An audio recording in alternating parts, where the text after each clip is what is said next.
아침에 일어나서 커피 한 잔 사려고 했는데 가격이 또 올랐더라고요. 점심때 회사 식당에서 메뉴판 보니까 김치찌개가 8,000원이 되어 있고요. 퇴근하고 주유하러 갔더니 휘발유 가격도 어느새 리터당 2,000원 가까이 찍었어요. 다들 물가가 올랐다고들 하는데, 근데 이게 다 환율 때문이란 걸 아시나요? 지금 당장 내 지갑을 노리고 있는 환율의 비밀, 함께 알아보도록 하겠습니다. 먼저 환율이 뭔지부터 정확하게 짚고 넘어가야 할 것 같아요. 환율은 간단하게 말하면 외국 돈과 우리 돈을 바꿀 때의 교환 비율인데요. 예를 들어서 원달러 환율이 1,400원이라는 건 미국 돈 1달러를 우리 돈 1,400원과 바꿀 수 있다는 뜻이거든요. 그런데 이 숫자가 1,500원이 되면 어떻게 될까요? 똑같은 1달러를 받으려면 우리 돈을 100원 더 내야 한다는 얘기죠. 이걸 원화 가치가 떨어졌다, 원화 약세다 이렇게 표현하는 겁니다. 그럼 환율이 왜 지금 이렇게 문제가 되는 걸까요? 2025년 11월에 환율이 1,470원까지 치솟았거든요. 이게 얼마나 높은 수준이냐면 2009년 금융위기 때 이후로 가장 높은 거예요. 그때가 1,600원 정도였으니까 거의 그 수준까지 올라온 거죠. 정부에서도 비상이 걸렸고 국민연금까지 동원해서 환율을 막으려고 하는데 도대체 왜 이렇게 난리인지 하나씩 풀어보겠습니다. 환율이 오르면 제일 먼저 우리 생활비가 확 달라져요. 우리나라는 석유, 가스, 밀가루, 고기 이런 것들을 대부분 외국에서 사오잖아요. 근데 환율이 오르면 이런 수입품들 가격이 다 오르는 거예요. 예를 들어 미국에서 밀가루를 1달러에 사왔다고 치면 환율이 1,300원일 때는 1,300원만 내면 됐는데 환율이 1,500원이 되면 1,500원을 내야 한다는 거거든요. 똑같은 밀가루인데 200원이 더 비싸지는 거죠. 실제로 통계를 보면 환율이 1,500원까지 오르면 우리나라 전체 산업의 생산 비용이 4.4%나 증가한대요. 특히 식품 같은 경우는 원재료를 70% 정도 수입에 의존하거든요. 그러니까 환율이 오르면 식비가 제일 먼저 타격을 받는 거예요. 커피, 과일, 고기, 우유 이런 것들 값이 다 오르는 이유가 바로 여기 있습니다. 월급은 그대로인데 살아가는 비용만 계속 오르니까 실질적으로 내 돈의 가치가 줄어드는 거나 마찬가지인 셈이죠. 자영업자들은 더 큰 고통을 겪고 있어요. 건물을 짓는다고 생각해보세요. 철근, 시멘트, 유리 이런 건자재들을 사야 하는데 이것도 대부분 수입품이거든요.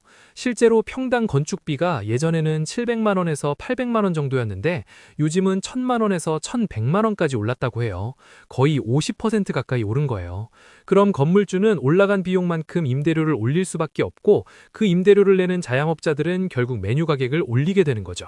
주식 투자하시는 분들도 환율을 꼭 봐야 해요. 외국인 투자자들이 한국 주식을 살 때를 생각해 보세요.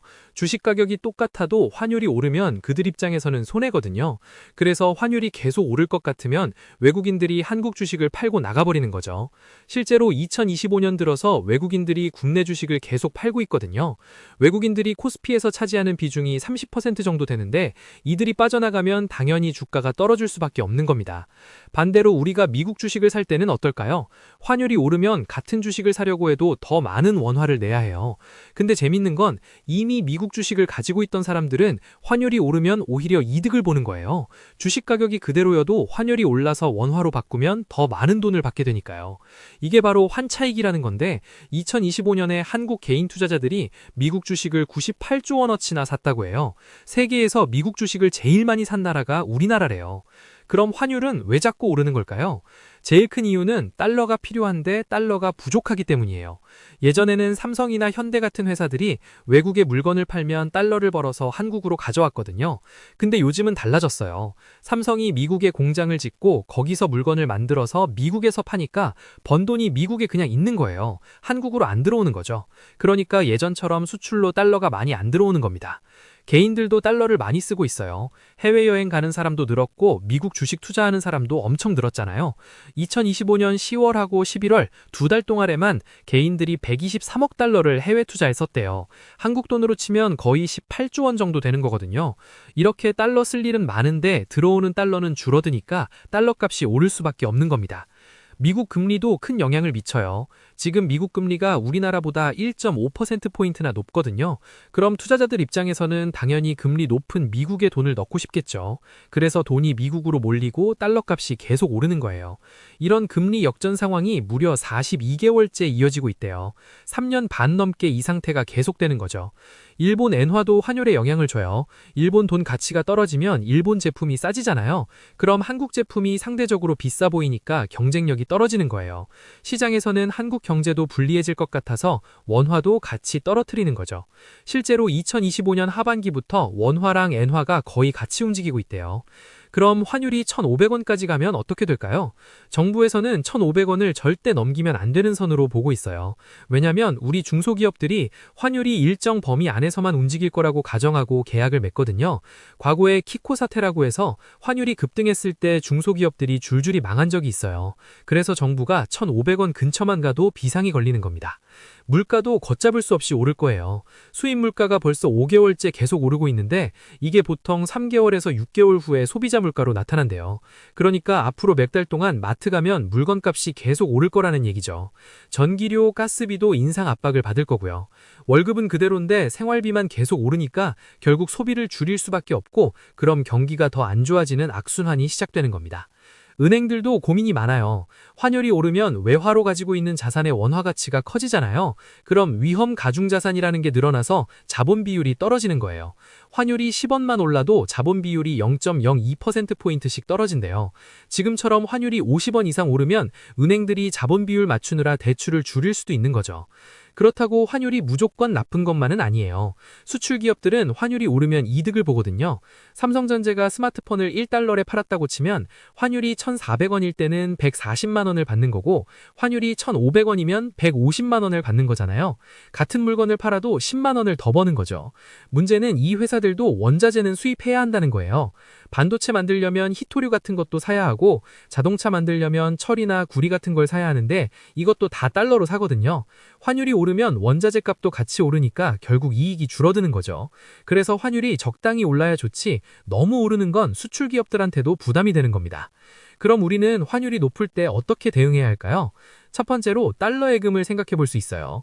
환율이 낮을 때 달러를 사서 예금해 두면 나중에 환율이 오르면 이득을 보거든요. 예를 들어 환율이 1,400원일 때 100만 원어치 달러를 샀다가 환율이 1,500원 됐을 때 다시 원화로 바꾸면 약 107만 원이 되는 거예요. 여기에 이자까지 붙으니까 일석이조인 겁니다. 두 번째는 달러 ETF예요. 주식처럼 사고 팔 수 있는데 달러 환율을 따라가는 상품이거든요. 환율이 오르면 수익이 나고 내리면 손실이 나는 거죠. 주식 계좌만 있으면 쉽게 살 수 있어서 접근성이 좋아요. 레버리지 상품도 있는데 이건 환율이 오르면 2배로 수익이 나지만 떨어져도 2배로 손실이 나니까 조심해야 합니다. 세 번째는 미국 주식을 직접 사는 거예요. 애플, 마이크로소프트, 엔비디아 이런 회사들 주식을 사면 세 가지 이득을 볼 수 있거든요. 주식 가격이 오르면 시세 차익, 배당금 받으면 배당 수익, 환율 오르면 환차익까지요. 근데 해외 주식은 수익에 대해서 양도소득세 22%를 내야 하니까 세금도 생각해야 합니다. 환율 투자할 때 조심해야 할 게 있어요. 환율 때문에 가격이 올랐는지 그 자산 자체가 좋아서 가격이 올랐는지 확인해야 하는 거죠. 환율 효과로 오른 거면 환율이 내리면 다시 떨어질 수 있으니까요. 또 하나 중요한 건 환율만 보고 투자하면 안 돼요. 환율은 여러 가지 요인이 복잡하게 움직이거든요. 미국 금리, 중국 경제, 일본 엔화, 우리나라 수출 상황, 정치 이슈 이런 것들이 다 영향을 미쳐요. 그래서 환율뿐만 아니라 전체적인 경제 흐름을 봐야 하는 겁니다. 그렇다고 환율 공부를 너무 어렵게 생각할 필요는 없어요. 기본적인 원리만 알아도 충분하거든요. 환율이 오르면 수입 물가 가격 오르고 생활비 오른다. 수출 기업은 이득이고 수입 기업은 손해다. 외국인이 주식 팔고 나갈 수 있다. 이 정도만 알아도 뉴스 볼 때 이해가 훨씬 잘 돼요. 전문가들은 환율이 당분간 높은 수준에서 유지될 거라고 봐요. 2026년 11월에도 1,400원에서 1,500원 사이에서 움직일 거래요. 미국 금리가 빨리 안 내려갈 것 같고 우리 기업들이 해외에 계속 투자하고 개인들도 미국 주식 계속 사니까요. 그러니까 지금부터라도 환율에 대해서 관심을 가지고 준비를 해야 하는 겁니다. 환율 투자로 큰 돈을 벌겠다는 생각보다는 내 자산을 지키겠다는 생각으로 접근하는 게 좋아요. 환율이 오를 때 손해를 최소화하고 기회가 있을 때 조금씩 이득을 보는 거죠. 그러려면 여유 자금으로 조금씩 분산 투자하는 게 제일 안전해요. 한 번에 몰빵하면 환율이 반대로 움직였을 때 큰 손실을 볼 수 있거든요. 제일 중요한 건 근로소득이나 사업소득 같은 기본소득을 탄탄하게 유지하는 거예요. 투자는 결국 여유 자금으로 하는 거거든요. 본업이 튼튼해야 투자에서 실수해도 버틸 수 있고 다시 기회를 잡을 수 있어요. 환율 공부도 중요하지만 내 본업을 잘하는 게 제일 우선이라는 거 잊지만 안 됩니다. 마지막으로 환율이 아무리 올라도 너무 겁먹을 필요 없어요. 우리나라는 지금 외환 보유고가 4천억 달러가 넘거든요. 1997년 외환위기 때는 2천억 달러밖에 없었는데 지금은 20배나 많아요.